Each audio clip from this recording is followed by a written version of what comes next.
Hello! Welcome back to GayFatFriend and Friends, the podcast for lovers. How you guys doing? Did you have a good week? I know I'm having a great time. It's currently 17 degrees in Seattle, which, surprise, surprise, too cold, all right? It's bordering on hate crime. I don't think it ever has to be in the teens. I don't like anything that's in the teens, whether that be temperature or humans. Honestly, teens make me uncomfortable at all times. Let's get rid. I hope you guys are staying as warm as humanly possible. I know it's much worse in other parts of the country, so I don't really need to complain too much. I saw somewhere that it was negative 28 with a wind chill of negative 50. What? How is that humanly possible to live in? That is insane to me. You guys are troopers. How do you even go outside? Doesn't your skin instantly freeze? I'm just picturing everybody like that metal Terminator in Terminator 2, just frozen, and then someone taps them, shatters. I mean, I know that's what happened. That's what would happen to me. Okay. Anyway, I thought I'd start this episode with housekeeping. Yes. Housekeeping. Second episode, already stuff to correct. And we knew it would be like this. I've never done a podcast by myself before. We're going to have mistakes. We're going to have to redo stuff. Right off the top, I talked about in the last episode that I was in 2 off-Broadway shows, and I said that they were produced by a man named Jordan Peterson. That is incorrect. The producer of my shows was Jordan Roth. Again, that's Jordan Roth, the producer, major Broadway producer, huge star and personality on the East Coast, in New York and in Europe. Jordan Roth was my producer, not Jordan Peterson, who I'm pretty sure is a very bad man. So my apologies for saying that I was in a Jordan Peterson production. I hope I didn't lose any followers for life because of that. I am probably the most opposite you could ever get of Jordan Peterson. So hopefully you got through that and you weren't confused or screaming in your car that you had been supporting someone like that. That's the first note. So second note, I got a microphone. Look, I'm using an actual mic and a stand. I had this mic set up before, but there was a weird buzzing, like electric feedback thing happening. So that's why in the first episode, I had to speak directly into the Tascam with her little microphones. But through the grace and divinity of Mr. One Jeff Bezos, I ordered a new XLR cable, and turns out it was a bum cable. So now I can use this microphone, and look at me. If you're, listening in your car, you can't see this, but I look very professional. Okay. I look like a podcaster who's been doing this for quite some time, and not twice. The other thing is, hey, Todd, where are the friends in GayFatFriend and Friends, the podcast? Well, the friends are you, because I don't have any. No, that's a joke. But I don't know, how to have guests right now. I don't have a setup to do a second microphone in real life. I also don't know that many people in Seattle. Surprise, surprise. But yeah, so I don't know how to do friends/guests in real life. And then doing a guest over Zoom or something, I have no idea how to do that. I have done it 1 million times for other people's podcasts, so you think it would be pretty easy. I mean, I think I only have to record the Zoom call, and then I can splice that audio in with mine. I don't know. I'm not a scientist, but I will eventually have guests on GayFatFriend and Friends, but I wanted a title. I wanted a name of a podcast that would flow off the tongue. And GayFatFriend and Friends just sounded funny. I mean, there's 5 words and 2 of them are the same word. That's funny. That's a joke to me. I love that. So GayFatFriend and Friends will just be me by myself for a little bit, but don't worry, stick around. I will have guests, and they will be huge, not only physically, but famously. Okay. I'm going to have big guests. I'll probably get my BFF Jackie Beat on here. So, huge physically and around the world. What's another note? I'm looking at my lists. Oh, my segment. What's your order at the end, where we pick a fast food out of a box and we talk about it. I didn't talk about Five Guys enough. I wanted to keep going, But I saw the time on my video and my test cam, and I was like, I don't want this episode to be too long. Am I blabbering? Am I going on too long? So I cut it short, and I kind of freaked out a little bit. But I wanted to talk about Five Guys more. First of all, mainly the freestyle machine, okay? I am obsessed with Coke freestyle machines, and I can't believe I forgot to say this in the first episode. But did you know the freestyle machine was invented by the same guy that invented the Segway? And the reason he invented the Coke freestyle machine was because Coca-Cola was helping him distribute his water purification system to underdeveloped countries around the world to help people get fresh drinking water out of the air. I believe it was a condenser.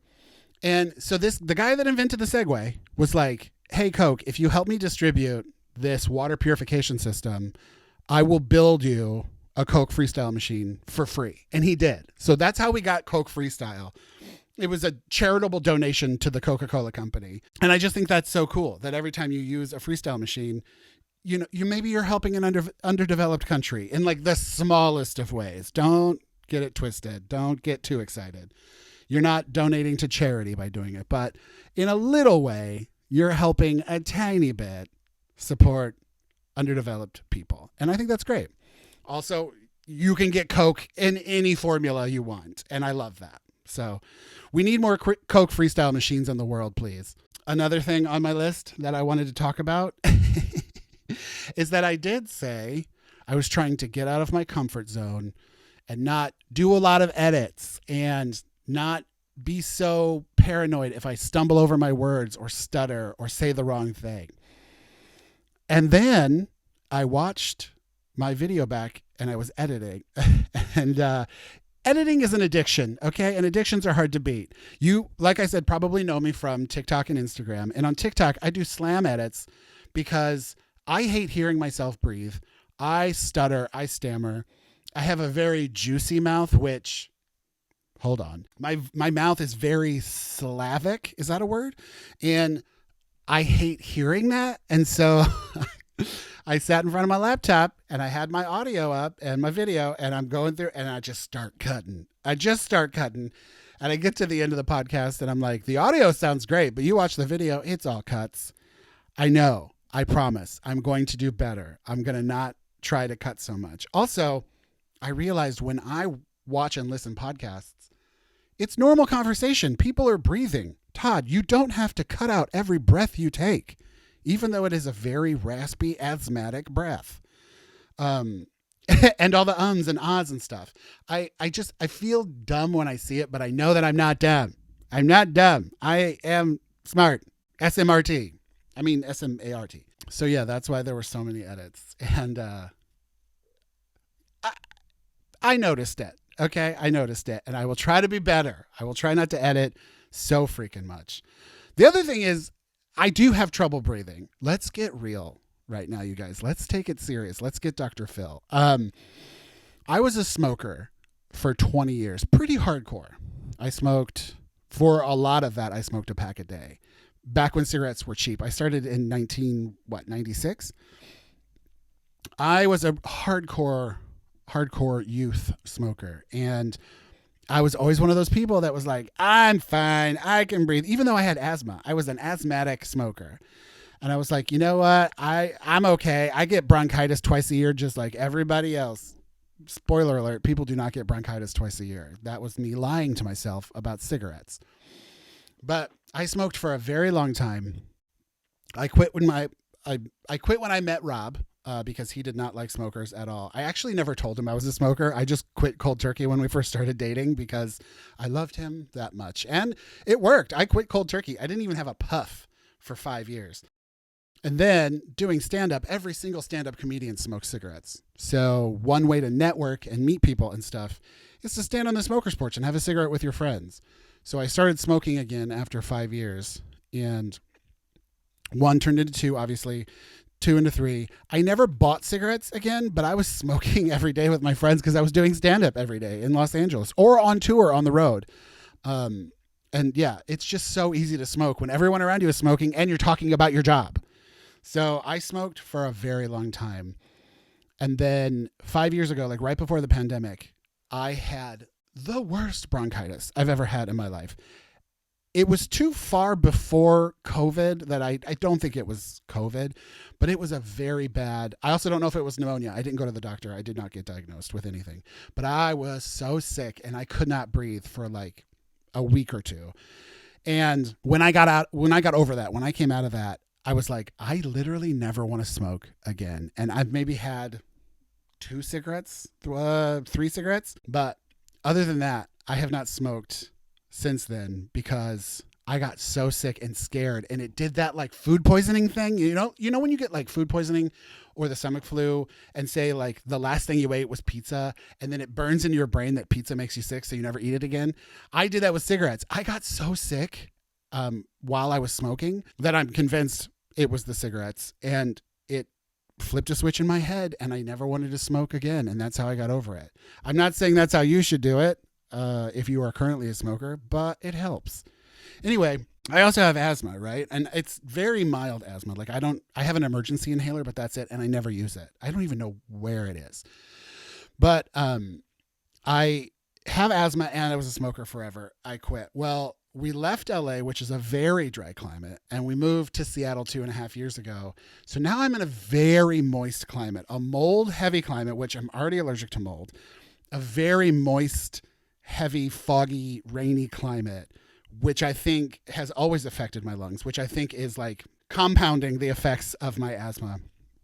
I also think, I'm 43, I also think, you guys, I might have COPD. After hearing what happened to Matthew Perry and a couple other people I know, I smoked hardcore for so long. I thought COPD was only a disease you got from asbestos exposure. Not the case. You can get COPD from a lot of stuff, including smoking. So I have an appointment with a doctor in a couple weeks, just like a new GP to get everything looked at. But top of the list is, do I have COPD? Am I that person? Because I have trouble breathing all the time and I can hear it. And I hope that you can't hear it now. Like, I hope I didn't just ruin this podcast. Like, you're just going to hear my asthma COPD breath forever. But yeah, that's a little inside info on me of why I've been editing this podcast so much. And so I'm going to do my best. I'm going to try not to repeat myself. I'm going to try not to do too many uhs and ums and ahs and oohs, and not too much slobber on the mic. But that's part of who I am. All right.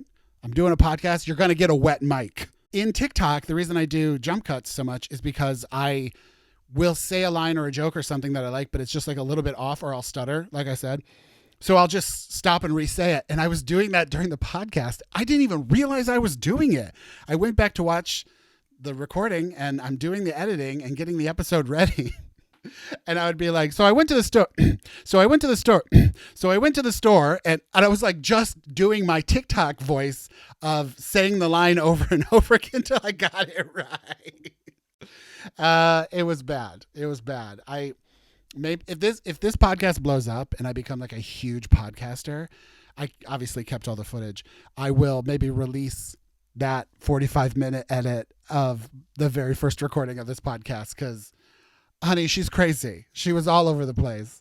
It was so many repeats, so many uhs and ums and stammers and pauses, and just going back and starting stories completely over because I forgot one word.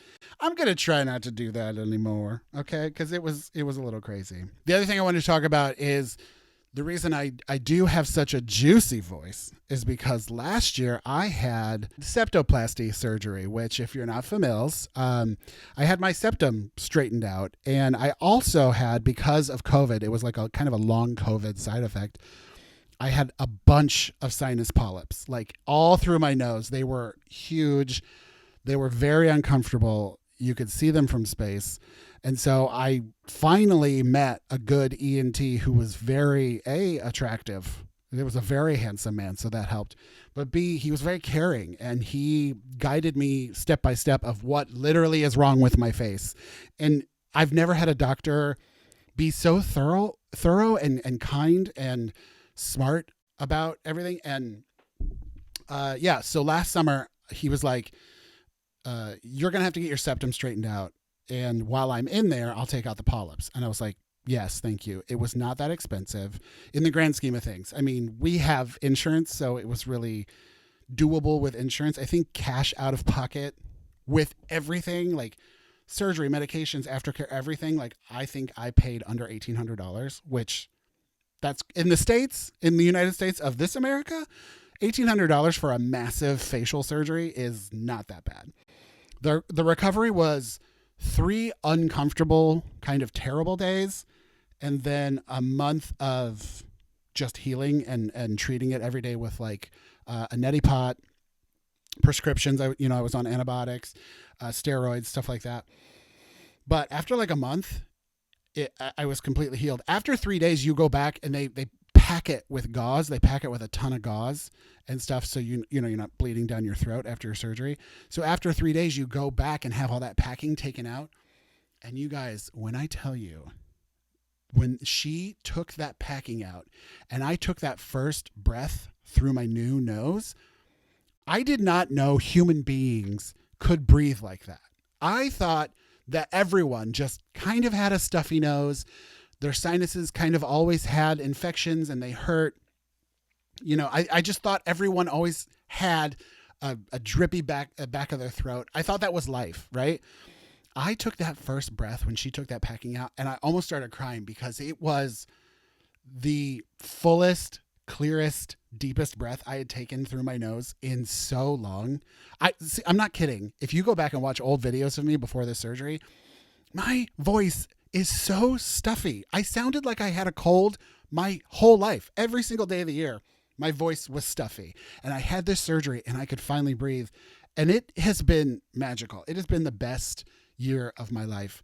I highly recommend getting this surgery if you can get it, because almost every human being needs it, right? And especially if you do need it and you have the insurance and the means to get it done, do it ASAP. Get on the list, get this surgery. It is such a beautiful surgery. I will recommend it to every single person till the day I die. But I have noticed one side effect of that surgery is that I just have a very juicy mouth now. Don't make it gross, but yeah, I just have a very liquidy mouth. And so when I recorded last week's podcast and I went into the edit, all I heard was that sweet, sweet, juicy mouth. And I had to cut a lot of it out. But I promise I'm not going to do that this week, okay? I promise. All right, let's take a little break. I'm going to regroup, change out a SIM card, and I will be back. And we're back. Sorry, I had to just go off camera and cough really hard for a minute because, y'all, talking for 20 minutes is hard if you don't talk throughout the entire day. I also had to blow my nose because, see earlier, sinus surgery. I always have a little bit of a drip, especially in the winter. But get the surgery, y'all. Get the surgery. All right, so that's all my housekeeping from last week's episode. Again, this is all a learning experience. It's going to be different every week. Oh, I just remembered. It's not even in my notes. You may have noticed I had a second camera set up. I was trying to do 2 camera angles. Okay. I tried to be professional and have 2 shots. And then when I went to edit the podcast, no dice. My computer, my little MacBook Pro here, she's not strong enough to handle 2 high-def feeds of video and audio. So instantly just scrapped the other angle. So if you watch this on YouTube, which again, YouTube, Spotify, Apple, you can partake of this podcast however you choose. But if you're watching it on YouTube, there's going to be a lot of cuts and you're going to see me look at a camera that is not there. Okay. The other thing I wanted to talk about is my teeny tiny husband, Rob. He's such a treat. We've been together. We just celebrated 12 years together in December. And I was thinking about how we met because I know dating right now, dating in the world is so hard. And like I did it. I dated in the modern world, but I dated at the dawn of dating apps. Like I remember when Grindr came out, a friend of mine had it and I was still kind of a prude back then in like 2008. I was a bit of a prude and he told me about Grindr and he showed it to me and I was like, oh, that's too slutty for me, honey. Meanwhile, in my head, I was like, I want to be on it so bad. But it took me like 6 months to finally get comfortable with joining Grindr. And it was the only like location-based dating app, okay, and hookup app. So every gay person that was doing an app was on Grindr. Well, then Scruff started because Grindr was all like abs and muscles and skinny guys. So then Scruff started, which was supposed to be for like bigger guys, bearded guys, all that kind of good stuff. So naturally, like every person is today, I was on Scruff and Grindr, but I met Rob on Scruff. Now, if you have never seen him before, if you're just tuning in to my life, I am 6'7". I'm quite large. And Rob is 5'4". He's a very tiny little man. And part of having an online dating profile is you put your stats up, you know? And Rob's profile said that he was 5'4", and I'm 6'7". And I was like, I can't date that low. I can't go that low. We'll just be a walking joke. And then his pictures, he just had the right combination of pictures on his profile that I was like, you know what? This guy's pretty adorable. He's real cute. I'm going to talk to him. I should go back. Scruff had this system. You know how Facebook has like pokes? Scruff has woofs. Yes, like a dog, woofs. So Rob had woofed at me one night. I think it was like a Friday night. And I was out doing a show. He was out at a party. So we were like both in Hollywood at the same time. And he woofed at me, and I saw his profile, and I went through his stats and decided, you know what? He's adorable. I'll woof back at him. And then we started chatting, and we ended up chatting back and forth for maybe, 10, 15 minutes. And then we both just passed out because we were both drunk. And then the next day, it was a Saturday, we said good morning. We woke up to each other and said good morning. And I remembered, I was like, oh yeah, I was chatting with him last night. He was really cute. So then we chatted all day that Saturday, all day long, back and forth, just texting. And finally he was like, hey, would you want to grab a cup of coffee or something? And I was like, you know what? Sure. I had another show in West Hollywood that night. So I was like, let's meet up for coffee and go from there. And it was only supposed to be like 30 minutes because at that point in my life, I had been going on dates literally like 5 a week. I'm not even kidding. I was looking for a boyfriend. And so I had dating down to a science. You know, it started as dinner and like drinks, and then it went to just drinks, and then it went to lunch dates, and then it went to coffee dates. And then I think I even went on some like, hey, do you want to go walk through this park real fast? Like that's how quickly I had gotten dating down to a science. So I had agreed to a coffee date with Rob before my stand-up show because I knew I had a show. I could skedaddle out of there if I didn't like him or if it got weird. I could just go to my show. Well, the date that was only supposed to be like 30 minutes turned out to be 3 hours. We like sat in this coffee shop all night. I missed my show at the Comedy Store, did not go, which is fine. I did not like doing shows at the Comedy Store anyway. But we had such good conversation and we just had like an instant bond. So we ended up having such a great coffee day, and then we talked all night, and then we talked all day the next day. And then that Monday we were like, let's go on let's go on an official date. And so we went out to dinner. Dinner was great. We went to Doughboys in LA, which is one of our favorite restaurants of all time. It is gone. And it's sad because that was where we had our anniversary dinner every year. We did Valentine's Day there every year. It was just such a sweet little restaurant by our house. But Doughboys is no longer with us. Pour one out for Doughboys. But yeah, we had such a great day. They were like, you know what? You want to go out? Let's get drinks. And he was like, sure. So we ended up going to the Village Idiot on Melrose. And turns out it was a friend of mine's birthday party that I did not know was happening because, it wasn't like a huge birthday party. So like I didn't get the invite. But I see in the corner a bunch of people I know and my friends. And I was like, oh shit, we're already here. Well, then they walk up. And they're like, what are you guys doing here? And I was like, oh, we just had dinner and we're kind of on a date and we're just going to get drinks. And they're like, oh, great. Oh, he's cute, blah, blah, blah. Rob totally thought it was a setup, and it was not a setup at all. Like I did not know my friends were going to be at this bar because I had plans with Rob. So like I wasn't setting anything up. But looking back, if I had been in Rob's shoes, I would have been like, that's a total plant, because that happened to me. That happened to me on a couple dates. Like people are like, oh, let's walk down to this place and get a drink. And then all of their friends are there. And then it becomes this like weird audition to the friends and like, backup support to them. I did not do that to Rob. We just happened to go to a bar that all my friends were at and ended up having just the best night, got very drunk, went back to his place and crashed, and have been together every day since for over 12 years. Like, we said I love you after a week, you guys. We moved lesbian fast. We moved in together after 8 months and then got married. Like, so we've been together, and our anniversary we count as that weekend we met. We don't count our, marriage date because it wasn't a big deal.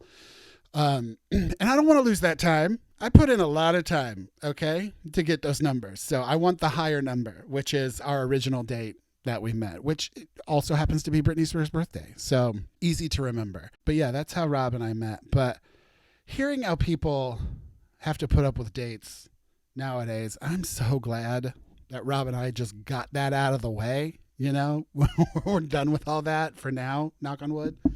But yeah, it's just such a weird dating world, and I feel so sorry for all my friends. And I want to get my friends' boyfriends. Like, I wish it was something I could do, and I hate that I don't have that power because I'm also terrible at setting people up. I think if I love this person and I love this person, I'm like, well, they're going to love each other. And then that doesn't happen. And so it's awkward. So anyway, I'm off track. But what I wanted to say is, more people need to go outside of their comfort zones or their assumed comfort zones when they're dating. I almost didn't talk to Rob purely because he was 5'4", and I did. And he turned out to be my soulmate and my husband. And we've been together for so long. I mean, in gay years, it's infinite. You guys need to start dating outside of your comfort zones, and especially short kings. Okay. Now that I think about it, I was like, oh, I've always been attracted to little guys. Like, he's an adorable little nugget. Why wouldn't you want to date that? He's perfect in every single way. And I love him so much. So my advice to you is date short men, especially if you're 6'7", because he can get stuff off the ground for you. You can kiss the top of his head whenever you want. Also, again, I'm 6'7", but when you're tall and you date a little guy, you're instantly the cutest couple whenever you walk into a room, okay? Everybody's going to turn to see you guys and love every minute of it. So be a tall and a small couple. You're going to love it. All right. I think that's a great place to move into our final segment for the episode, which is, what's your order? What's your order? What's your order? I have here my trusty, faithful Rip and Dip box filled with America's favorite fast food restaurants. Which restaurant will we pick today? Subway, beep, beep, beep, beep, beep, aka Spubby. Oh yeah, this is gonna be a good one. Oh, I love me some Subway, and I get the exact same thing every time I go. I used to switch it up. Back in the day, maybe 10, 15 years ago, I would get a couple of different things at Subway. But now, today, in my life, I get the same Subway order every time I go. It is a foot-long, cold-cut combo on wheat with American cheese, and I have them rip out the extra bread inside the Subway bread because, you guys, it's too much bread. So I have them rip out the extra bread inside the Subway bread, and I get a cold-cut combo, which I think is like 3 different versions of bologna. I'm not even sure. I don't know what it is. I just know that it tastes delicious. Cold-cut combo, American cheese, toasted, but no bacon. I do not like bacon on a Subway sandwich. Toasted. And then I get lettuce, tomatoes, onions, pickles, a shit ton of mayonnaise, like a cubic legal shit ton of mayonnaise. And then I get just one quick line of yellow mustard. And that's it. Roll it up, cut it in half. Oh, mama. That is a delicious sandwich. My mouth is watering. And I'm kind of thinking I want to go to Subway for dinner now. That is such a good sandwich. Now, I also always get chips and a soda. Back in the day, you could, like, if you bought a sandwich and a soda, you got chips for a penny, I believe was how you made it a combo at Subway. I have no idea how it is now because I know I'm just going to get chips and a soda. So I just grab it and go. no idea what the price is. Throwing, cash to the wind. Who cares? I also heavily enjoy a Subway cookie. Almost every time I get 3 chocolate chip cookies. Will occasionally just randomly crave the white chocolate macadamia cookie because it's an OG. It's a goat. It's a very delicious cookie. But for the most part, I get my cold cut combo footlong. I get chips, a soda, and I get 3 of those delicious, practically raw chocolate chip cookies. Oh, they're so good. I have to go to Subway. What do you guys get? What's your order? I remember growing up, my brother's order was always the steak and cheese, I think. And then my mom always got tuna, which tuna at Subway, that's crazy. But my mom always got tuna. Back in the day, when I was still experimenting with other sandwiches, my favorite sandwich, which you can't get it anywhere anymore, I don't think they make it anywhere, was the seafood sensation. Have you ever heard of it? It's literally fake crab chopped up into little strips mixed with mayonnaise and green onions. And that's it. And it was so freaking good. It was pretty much just a mayonnaise delivery device to get more mayonnaise into your diet. And I was on board. I loved it so much. I make it myself at home sometimes now because it's just one of those craving things that you just need. I need seafood sensation. I need it. And Subway, if you're listening, if you're watching, if you ever hear this, please bring it back and make it national. Everybody wants this. Everybody wants seafood sensation back on your menu. The other Subway sandwich that I got all the time that I just loved is the hot grilled chicken breast. Remember when they introduced those? I want to say it was like in the 90s, but maybe it was like 2001. But the very processed, like almost like with a Sharpie, the lines are drawn on the chicken breast to make it look grilled. Oh, because they used to keep them in water all day, kind of like hot dogs, like at a hot dog cart. Oh, you used to be able to just get that like juicy processed chicken breast, get it on a sandwich. Oh, so good. Well, I don't know, 5-6 years ago, they stopped keeping the chicken warm. And I don't even think they serve it warm now. They'll like toast it for you on the sandwich. But otherwise, it's just cold. Nobody wants that chicken cold, Subway. Nobody wants it cold, okay? Keep it in the hot dish. Give us back the hot grilled chicken sandwich. It's so good. I miss it so much. And then the other thing that I would get was the sweet onion chicken teriyaki, which used, I think, strips of chicken. I don't think it was the same grilled chicken. I think it used like cubed or strips of chicken, right? Am I crazy? The sweet onion chicken teriyaki is so good. Also, I don't know if you saw, but Subway is releasing like sauces and salad dressings for in the stores. So you can get sweet onion chicken teriyaki sauce in the store now. I haven't found it yet, but when I do, Mama, I'm stocking up. That's my favorite dressing from Subway, and I never get it anymore because I don't get the sweet onion chicken teriyaki. But maybe I should. I'm sure they still make it, right? Like that specific sandwich. It's all very frustrating dealing with Subway because they change their menu so often. If they ever get rid of the cold cut combo, I'm rioting. Okay, I'm gonna burn down Subway. Oh, also, you know what? Drawing Subway, picking this reminds me. I grew up in a very tiny town, the tiniest town in Missouri, right? Warrenton. I talked about it last week. Well, we only had like 5 fast food restaurants, and because it was such a tiny town, every kid worked at every place. And my circle of friends, my group of friends, all worked at Subway. I never got hired there because they didn't like me, but everybody else worked at Subway. And like, we're such professional high school kids that some of them had like keys, they were like shift lead or whatever, and they had keys to open Subway. So we used to go hang out at the local Warrenton Subway after hours as teens as like our thing to do because there was nothing else to do in that tiny town, And so we would go hang out at Subway after hours, and we just felt like we were the coolest. Like we would sit at the booths and we would get sodas and we would just have the time of our lives inside that Subway. And then one night we were like walking through the kitchen and I saw the alarm system on the wall, and obviously it was turned off, but it had this like weird button on top. And just as a stupid 16-year-old kid, I was like, what's this do? And I pressed it.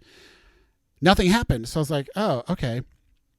Well, then 5 minutes later, 17, like every single cop in the county, right? Like they only had 17 and they all came and surrounded Subway.